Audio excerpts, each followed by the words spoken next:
Welcome to Amy's Bookshelf Reviews podcast. I'm Amy Shannon, but you can call me Amy. Thank you for listening. Hello and welcome. I hope all is well with you, and you should know my heart is always with you. This is the third Sunday of the month, so that means only one thing, at least here. It is that it's Poetry Corner. Today I will be sharing work from my all-time favorite poet, Walt Whitman. He speaks to me, not literally, but his work speaks to me, and because of not just his work, but because of the way he lived his life. He lived in an era where his personal life became a spectacle, and he was known as a deviant. Some people tried to ban his words, not just because of their subject, but because of the man himself. Walt Whitman was a man who knew who he was, wrote what he wanted, and lived as he lived. One of my favorite poems of his is called Songs of Myself, and there's actually a few different versions of that, and I wanted to share part of, because it's a very long poem, of the 1855 version. Now, I have a book that is the complete poems of Walt Whitman, which I purchased. This is one of the poems that is central to understanding Whitman and what he lived. He had works just like Leaves of Grass, and Leaves of Grass were his collections, and he had different versions of Leaves of Grass, 1856 and 1860, and then eventually it got the title Songs of Myself in 1881. So this is a poem that has always inspired me. It even inspired me to write something to the effect of how this poem inspired me. So I'm going to share some of this poem, Songs of Myself, 1855, by Walt Whitman. I celebrate myself, and what I assume you shall assume, for every atom belonging to me as good belongs to you. I loaf and invite my soul. I lean and loaf at my ease, observing a spear of summer grass. Houses and rooms are full of perfumes. The shelves are crowded with perfumes. I breathe the fragrance myself, and know it and like it. The distillation would intoxicate me also, but I shall not let it. The atmosphere is not a perfume. It has no taste of distillation. It is odorless. It is for my mouth forever, and I am in love with it.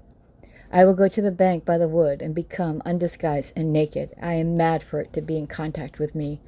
The smoke of my own breath echoes, ripples, buzzed, whispers, lover root, silk thread, crotch, and vine. My respiration and inspiration, the beating of my heart, the passing of the blood and air through my lungs, the sniff of green grass and dry leaves, and the shore and dark-colored sea rocks, and of hay in the barn, the sound of belched words in my voice, words loosed to the eddies of the wind, a few light kisses, a few embraces, a reaching around of arms. The play of shine and shade on the trees, as the supple boughs wag, the delight alone, or in the rush of streets, or along the fields and hillsides, the feeling of health, the full noon trill, the song of me rising from bed and meeting the sun. Have you reckoned 1,000 acres much? Have you reckoned the earth much? Have you practiced so long to learn to read? Have you felt so proud to get at the meaning of poems? Stop this day and night with me, and you shall possess the origin of all poems. You shall possess the good of the earth, the sun, and there are millions of suns left.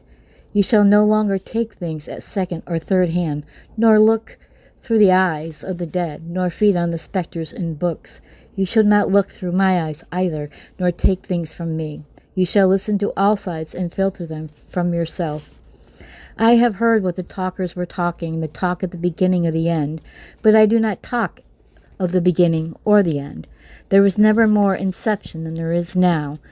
nor any more youth or age than there is now, and never will be any more perfection than there is now, nor any more heaven or hell than there is now.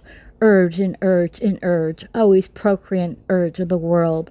Out of the dimness, opposites, equal advance, always substance and increase, always a knit of identity, always distinction, always a breed of life.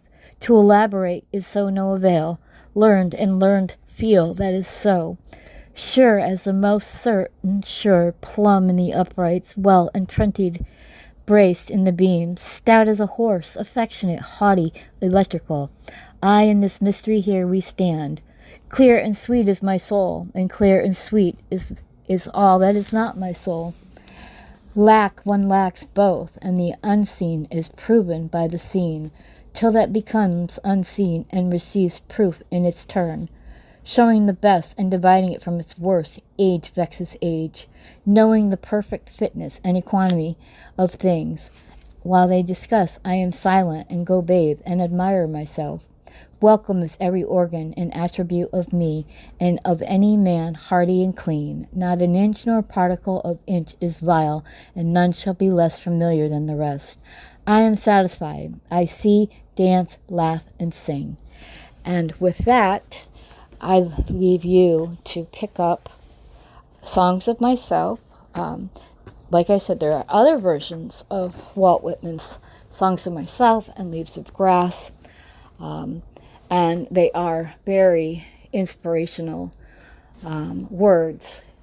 And as you can see, he is celebrating every inch of his being, whether he, especially being completely nude, wearing nothing, just being who he is, and all clean and as if he's taking a bath in himself. And he's just one of those free-flowing poets that it doesn't have to fit into something specific. I think I've discussed this before. When you're writing a poem, you don't have to try to conform to a sense of technicality. You can form your words to feel what you feel, and nothing you feel is wrong. What you feel is what you feel. No one can tell you how to feel. No one can tell you what to think, though people try. You feel what you feel. You think what you think, good or bad. It doesn't matter. It's how you come together, how you are as a person. Walt Whitman wrote many poems. He basically gave poetry a new voice when he started. Some of them are based on themes. He has written several poems that he dedicated to the memory and the assassination of President Abraham Lincoln. If you've ever read Captain, Oh My Captain, that is specifically for President Abraham Lincoln after he had been assassinated. However, if you have this pretty much complete works of poems, there are other poems in the book or that he has written that are a tribute to Abraham Lincoln. It was something that he took the loss almost personal, and maybe in some way it was personal. And I'm sure that whether they knew each other or not, the assassination of such a wonderful and powerful and brave and unique man as the leader of the free world, everyone takes it personal. So, with this Poetry Corner, if you're a poet and you want your poems to be featured on Amy's Bookshelf Reviews Poetry Corner, go to the website amysbookshelfreviews.com/podcast for more information. Please feel free to subscribe to my website, where you'll get all the great email campaigns, blog posts about authors, their books, and my recommendations. You might be just as lucky as I am to find that hidden gem that keeps you reading work of your new favorite author. Be well and be safe. Thank you, and talk to you again next week.